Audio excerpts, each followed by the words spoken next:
It's very unsafe. 2 crashes in 3 days on the McKees Rocks Bridge. Obviously, it's a major concern. At this point in time, PennDOT and their engineers need to look at this as soon as possible before there's another serious accident or possibly another fatality. Something needs to happen ASAP. For nearly 3 hours, the bridge closed in both directions following the latest crash just before 2. News Chopper 2 over the scene. Allegheny County Police are investigating, trying to figure out where the man was and how he got hit by a car. Sources tell me the victim was not a construction worker. The man rushed to the hospital in critical condition. A McKees Rocks man who didn't want to be identified tells me he saw a gray car with a heavily damaged windshield and first responders and paramedics working on the victim. The driver of the vehicle, police say, stayed on scene. I'm told at this point no charges have been filed.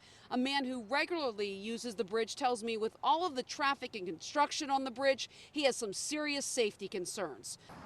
People need to slow down a little bit and try to, because it's 2 lanes and they're coming at each other and they're not far apart.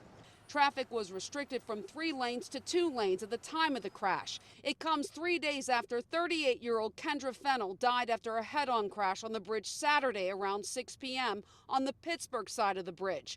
No word on what caused that.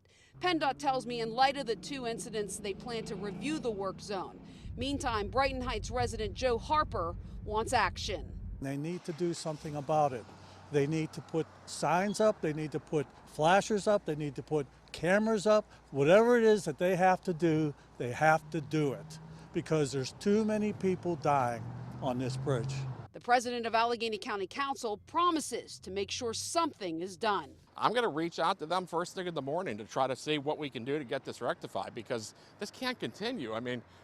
I don't want to see another person die on this bridge. I was an advocate of this getting done, but not at the cost of this many lives. So the posted speed limit is 35 miles an hour. PennDOT tells me here on the McKees Rocks Bridge. Now the downstream sidewalk is closed. The upstream sidewalk is open for pedestrian use. We will follow up on what happens here. Reporting live, Jennifer Barrasso, KDKA News.